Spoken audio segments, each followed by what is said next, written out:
ingeta, ingeta, ingeta, ingeta, ingeta, ingeta, bokota, bokota, bokota, bokoto, bokoto, bokoto, bokoto, bandikonanga, dossier sur dossier, affaire sur affaire, makambo sur makambo, koya kolala kolamukana ya somo, kolala kolamukana ya kilikili, kolala kolamukana ya koinda, kolala kolamukana ya kobeba bandikonanga, sava inda, ezo inda nango, na ndenge moko ya somo pinza mingi makasi. Grande ma joie de vous retrouver encore cette soirée, surtout sur notre chaîne Étoile Lune Inès TV. Salut, salut cher Bouchou, salut cher abonnés, salut cher connaissances, salut surtout les amis de Étoile Lune Inès TV. J'espère que vous allez bien. Quant à moi, je suis bel et bien, super bien, par la grâce de Dieu. Chers Bouchou, chers abonnés et chers connaissances, yalelo toye lisusu bandeko nanga ka ndenge toyaka ka ndenge tobetela kabino masolo soki ya koloba ezali tokoya koloba soki ya koloba ezali te malamu to vanda na biso na ba coin na biso mais soki bomo na biso toyo tozoyaka seke masolo ezali seke ya kobebisa ezali seke ya koindisa ezali seke ya somo ezali ebele ya bato bakoya kotuna biso ke pasa bandeko nanga ka ndenge boyebi kongo na biso ezalaka kongo ba dossier kongo na biso ezalaka kongo ba matière bandeko nanga awa toye na matière ya Amida Shatir toye na matière ya JB Mpiana bandeko nanga awa dossier sur dossier awa makambo sur makambo koya kolala kolamukana ya somo somo koya kolala kolamukana ya koinda koya kolala kolamukana ya kobeba koya kolala kolamukana makambo sur makambo bandeko nanga na ndenge moko ya somo. Voilà, avant ya kokota na mozindo ya situation, mozindo ya circonstance, mozindo surtout ya makambo concernant JB Mpiana, papa Salvatore, papa chéri ebela batu babengaka ye bongo kote mosusu pe avant tokota na mozindo ya kobeta lisolo ya mama na biso Amida Shatir bandeko nanga ekozala mwa bien na ya nanu ko sensibiliser bandeko na biso nyonso ya sika. En tout cas, si c'est la toute première fois ya kokota penza na chaîne abiso, chaîne moko kitoko, chaîne ya ba analyse somo plutôt cher moko yaba information pas possible. Je vous prierai surtout de vous abonner massivement. Abonnez-vous. Cliquez aussi sur la cloche de notification pour surtout recevoir les nouveautés de notre chaîne. Aimez la vidéo, la famille, commentez et partagez et ko salabiso oyo penza tolobaka na biso chaque jour, chaque minute et pourquoi pas chaque seconde. Tokos makasi.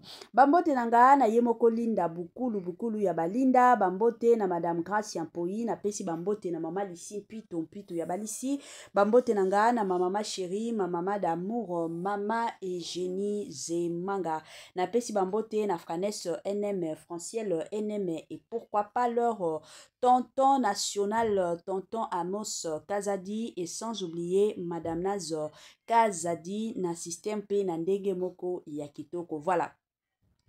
La famille, lelo toye na dossier, toye na situation, toye na ba circonstances concernant toujours et encore JB Mpiana na Amida Shatir.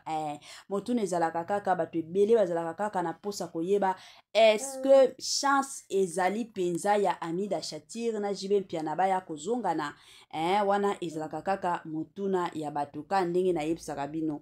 Année ya sika, solo ya sika, agrandissement des troisième jambes, Kimobali salakate, pe ezamu kie, mama azo sepelate na mbetu, na gavke, elamuki, feti zongi, ba mama ona ba problème ya mabota, myome, fibrome, trompe, kiss, règle abondante, ménopause, attaque, komina, 65 ans, mama, okobota mwana, yoka bien, dépression, maladie mentale, autisme, ata mwana alobakate, mokulu makasi, tope ala elalaka te tozali na solution na gavker mpona loposo totikali nsima te vergete babengi nduta bouton tache 5 jours ya bamba oteli lokola lilala te uniforme tozali na gamme complète ya kopakola ya injection ya comprime ya suppositoire esengo ezali mama olingi ovimbisa tolo pe nsima sans opération benga biso na lombangu papa mama yo oyo otungisama mingi na maladi ya hémorroïde interne to pe externe yoka na 2 jours ya bamba omoni changement ya solo ebongo mpona bokono ya diabète AVC tension to pe obésité gavker kolo solution perte de poids naturellement okokota salle de sport te na kisi ya comprimé pe injection na gavker ozongi mobimba baproduit na biso ezali 100% naturel esalemi na baplan na baindustrie ya Allemagne mpe Angleterre na gavker okosepela. La santé n'a pas de prix. La famille kandenge toyeb sarabino batela santé na yo soki oko batela santé na yo te mutu moko te akotikala ko batela santé na yo te yango ezalaka toujours ya motuya eza toujours ya malamu en tant que mutu koyeba kandenge nini ya ko batela ka surtout et encore santé na yo. Good news, bonne nouvelle la famille sango ya malamu abari njema gavker ayena ba solution ya makasi concernant surtout makambo ya mabota toyebi ke ebele ya bato lelo o ba couple ekufi ebele ya bato lelo o bapanzani bakabwani ebele ya bato lelo oyo bazosololaka lisusu te mobali de son côté alobi nga na mwasi oyo c'est fini. Pourquoi? Parce que azokoka kokumba zemi te kote ya mwasi pe alobi nga na mobali oyo famille na bango efingi echoli moyen na continuer na libala oyo eza te yango bandeko na nga gavker ayena ba solution ya makasi concernant toujours et encore makambo ya mabota yango bandeko na nga toye ko encourager bandeko na biso nyonso o baza na problème ya mabota o bazotungisama makasi na problème ya mabota bobenga penza gavker na lombangu aya kosunga bino na oyo etali makambo ya mabota ekozala malamu et encore malamu mingi makasi. Voilà. La famille tokota na mozindo ya makambo ya jibe mpiana papa chéri o ebela bato babengaka papa chéri bandeko nanga kande toyebisaka bino awa matière ezali soki ya koloba ezali toko ya koloba awa soki ya koloba ezate toko préféré na biso kovanda nye kovanda kimia elobata bandeko mosusu bovandaka pe nye ezalaka bongo. Voilà, tolanda nanu video mbangu nazozonga sima po na komeka koya kosala moi analyse concernant vidéo na biso oyo ezoleka tolanda et on se retrouve juste après. Il y a Ginette qui va t'envoyer une image pendant que tu es en train de rigoler sur ce que tu viens de me dire. Damien,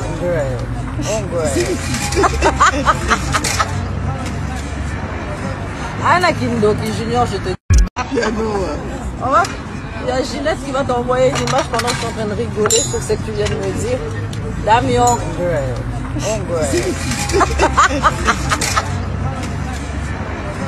Anakindoki Junior, je te dis.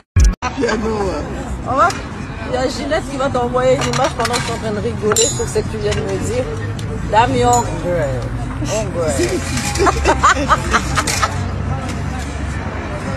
Anakindoki Junior, je te dis.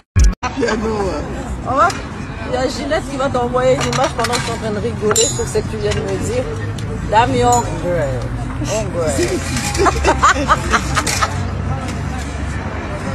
Anakindoki Junior, je te dis. Il y a Ginette qui va t'envoyer une image pendant que tu es en train de rigoler sur ce que tu viens de me dire. Damien,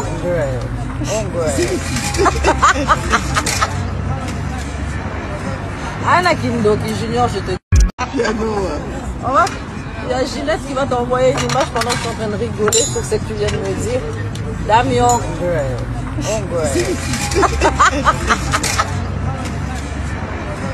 Anakindoki Junior, je te dis.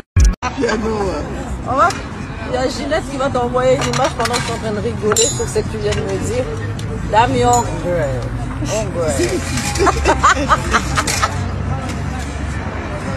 Anakindoki Junior, je te dis. Il y a Ginette qui va t'envoyer une image pendant que tu es en train de rigoler sur ce que tu viens de me dire. Damien,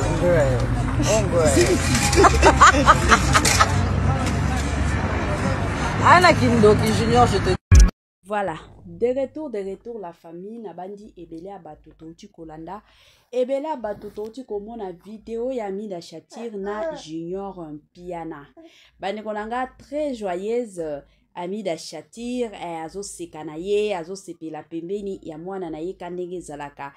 Zalaka toujours rêve ya mama nyonso, mosusu vandi na mwana, mosusu vandi na bana na yo, mosusu zo sekaka esalaka toujours bien. Bon, toye kota la pe bato mosusu balobaka toujours, oh, mama na biso Amida Shatir azo nunaka te.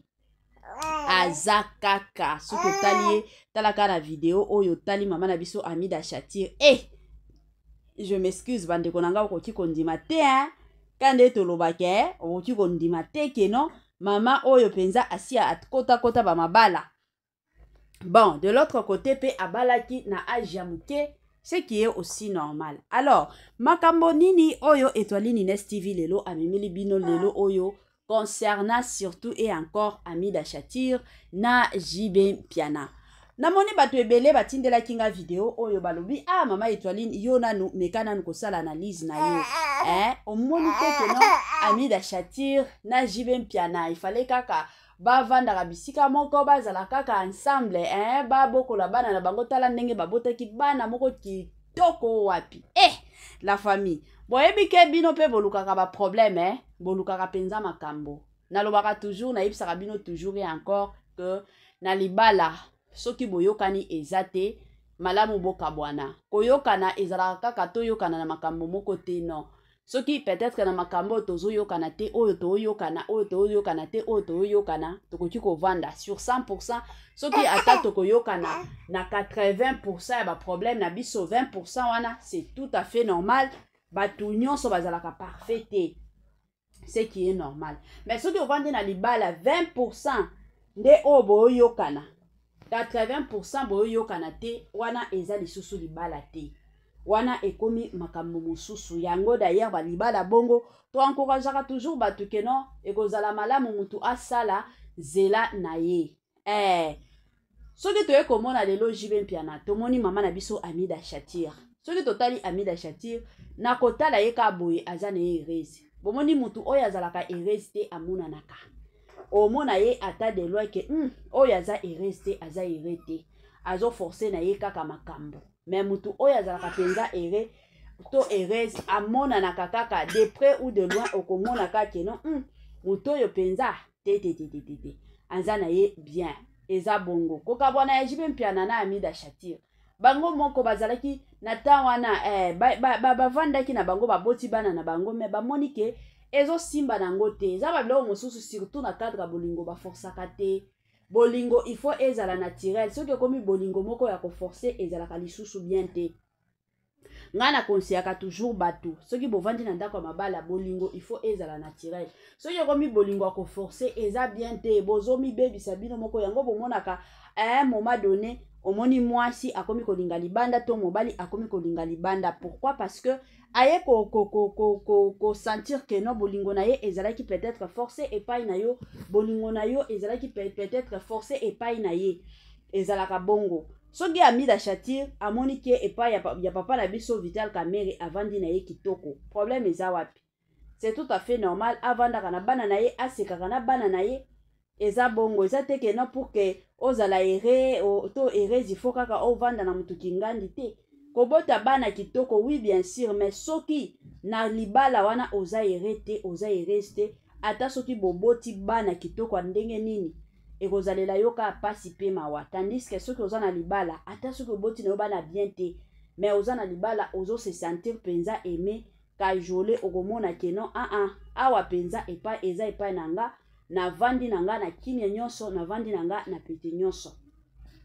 Ezalaka mwa bongo yango nga na encourageaka toujours batu avant ko bala to tuna kana no volonté ya Nzambe. Nzambe est-ce que omoni nga na libala oyo parce que mabala nyonso ezalaka toujours na ba haut et les bas, ce qui est normal.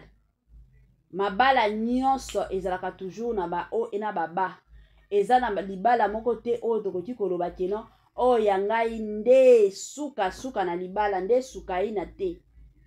eza na bambala mosusu okoki kobala boye peut-être na côté ya finance makambo nyonso ezotambola bien, peut-être na makambo mosusu incompréhension na ndako, peut-être belle famille elingi yo te, peut-être mabote ekomi kocréele yo problème.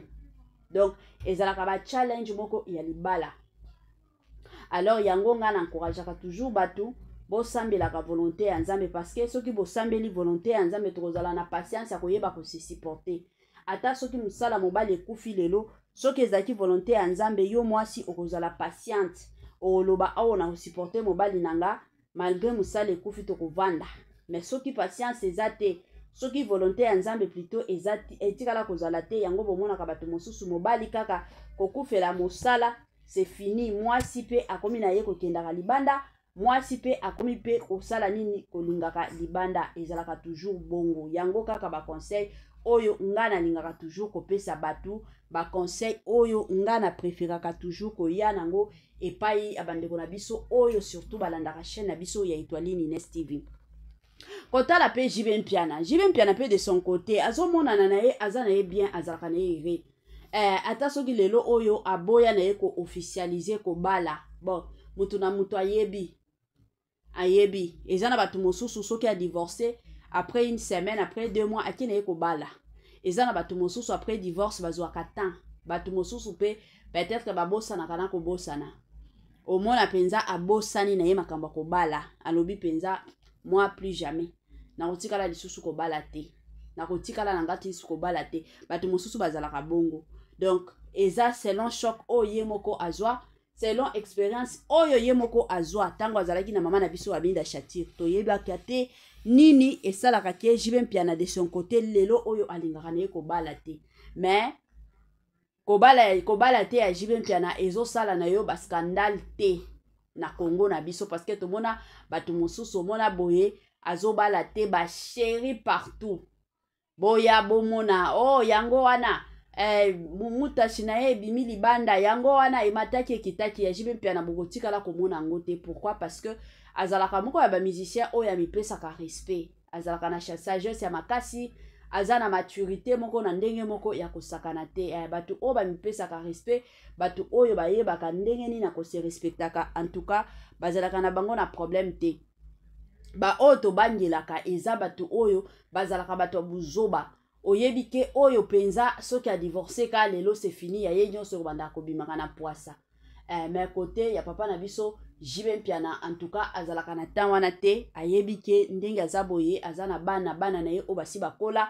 Donc respect ya makasi ezalaka, amipesaka respect, apesaka pe nzoto na ye respect, eza bongo. Yango pe conseil na kolinga pe kopesa bandeko na biso mosusu o ba olanda na minute oyo na moment oyo Étoiline Ines TV babino o bo olanda biso s'il vous plaît.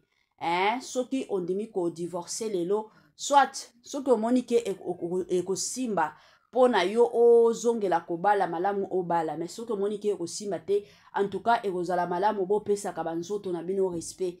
La Congo lelo oyo ekomi nzoto a mutu sur les réseaux sociaux, ekomi neti maya komela. Donc quand neto mona ka maya komela mosusu koki komela ngo n'importe où sans valeur, bato ebele bakomi kozwa bamba nzoto na bango bongo, bazo kanisela ta banzoto na bango te. Si faut que ba publier yango bako publier yango na pete nyonso bango moko.